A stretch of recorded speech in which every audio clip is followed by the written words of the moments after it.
ಶ್ರೀಮತೆ ರಾಮಾನುಜಾಯ ನಮಃ.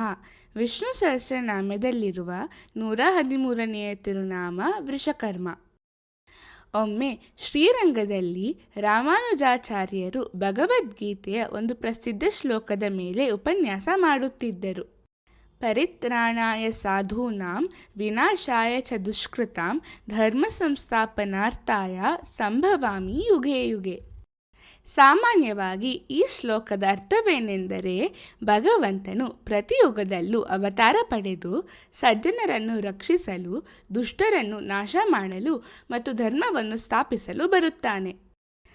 ಆದರೆ ರಾಮಾನುಜಾಚಾರ್ಯರು ಭಗವಂತನು ಸಜ್ಜನರನ್ನು ರಕ್ಷಿಸಲು ಮಾತ್ರ ಅವತಾರ ತಾಳುತ್ತಾನೆ ಎಂಬ ಬೇರೆ ಅರ್ಥವನ್ನು ಹೇಳಿದರು. ಇದನ್ನು ಕೇಳಿ ಒಬ್ಬ ಶಿಷ್ಯನು, ಸ್ವಾಮಿ, ವಿನಾಶಾಯ ಚ ದುಷ್ಕೃತಾನ್ ಎಂದಿದೆ, ಅಂದರೆ ದುಷ್ಟರ ನಾಶವು ಉದ್ದೇಶವೇ ಅಲ್ಲವೇ ಎಂದು ಕೇಳಿದನು. ಅದಕ್ಕೆ ರಾಮಾನುಜಾಚಾರ್ಯರು, ಸರಿಯಾಗಿ ಯೋಚಿಸು, ಭಗವಂತನಿಗೆ ರಾವಣ ಅಥವಾ ಕಂಸನಂತಹ ದುಷ್ಟರನ್ನು ಕೊಲ್ಲಲು ಭೂಲೋಕಕ್ಕೆ ಬರಬೇಕಿಲ್ಲ. ಅವನು ವೈಕುಂಠದಲ್ಲೇ ಕುಳಿತು ತನ್ನ ಸಂಕಲ್ಪದಿಂದಲೇ ಅವರನ್ನು ನಾಶ ಮಾಡಬಹುದು. ಆದರೆ ಶಬರಿ ಕೊಟ್ಟ ಹಣ್ಣುಗಳನ್ನು ತಿನ್ನಲು, ಹನುಮಂತನನ್ನು ಅಪ್ಪಿಕೊಳ್ಳಲು, ಗುಹ ಅಥವಾ ಸುಗ್ರೀವನೊಂದಿಗೆ ಸ್ನೇಹ ಮಾಡಲು, ವಿಭೀಷಣನ ಶರಣಾಗತಿಯನ್ನು ಸ್ವೀಕರಿಸಲು, ವೃಂದಾವನದ ಗೋಪಿಗಳೊಂದಿಗೆ ನೃತ್ಯ ಮಾಡಲು, ಗೋವರ್ಧನ ಬೆಟ್ಟವನ್ನು ಎತ್ತಲು, ಇವೆಲ್ಲವನ್ನು ವೈಕುಂಠದಲ್ಲೇ ಎದ್ದು ಮಾಡಬಹುದೇ? ಸಾಧ್ಯವಿಲ್ಲ. ಅದಕ್ಕಾಗಿ ಅವನು ರಾಮ ಅಥವಾ ಕೃಷ್ಣನಾಗಿ ಅವತಾರ ತಾಳಬೇಕು. ಅದೇ ರೀತಿ ಭಗವಂತನು ನರಸಿಂಹನಾಗಿ ಬಂದದ್ದು ಮುಖ್ಯವಾಗಿ ಹಿರಣ್ಯಕಶಿಪುವನ್ನು ಕೊಲ್ಲಲು ಅಲ್ಲ, ಪ್ರಹ್ಲಾದನನ್ನು ಕಾಪಾಡಲು. ಅವನು ವೈಕುಂಠದಲ್ಲೇ ಇದ್ದು ಹಿರಣ್ಯಕಶಿಪುವನ್ನು ಕೊಲ್ಲಬಹುದಿತ್ತು. ಹಾಗಾದರೆ ತನ್ನ ಮಹಾಭಕ್ತನಾದ ಪ್ರಹ್ಲಾದನೊಂದಿಗೆ ನೇರವಾಗಿ ಸಂಪರ್ಕ ಹೊಂದುವ ಅವಕಾಶ ತಪ್ಪಿಬಿಡುತ್ತಿತ್ತು.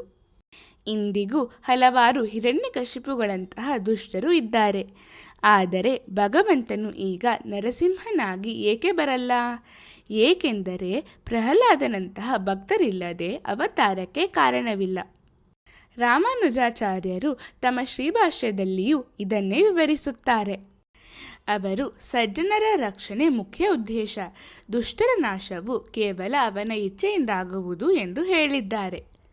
ಇದನ್ನು ಸುಲಭವಾಗಿ ಅರ್ಥ ಮಾಡಿಸಲು ಅವರು ಒಂದು ಉದಾಹರಣೆಯನ್ನು ನೀಡಿದರು. ದಾನಶೀಲ ಜನರು ಮತ್ತು ಪ್ರಾಣಿಗಳು ನೀರು ಕುಡಿಯಲು ಒಂದು ಕೆರೆಯನ್ನು ತೋಡುತ್ತಾರೆ. ಯಾರಾದರೂ ಆ ಕೆರೆಯಲ್ಲಿ ಬಿದ್ದು ಸತ್ತರೆ ಅದು ಕೆರೆಯನ್ನು ನಿರ್ಮಿಸಿದವನ ಉದ್ದೇಶವಲ್ಲ. ಹಾಗೆಯೇ ಭಗವಂತನ ಮುಖ್ಯ ಉದ್ದೇಶ ಭಕ್ತರನ್ನು ಕಾಪಾಡುವುದು. ರಾವಣನು ರಾಮನಿಂದ ನಾಶವಾಗುವುದು ಮುಖ್ಯ ಕಾರಣವಲ್ಲ.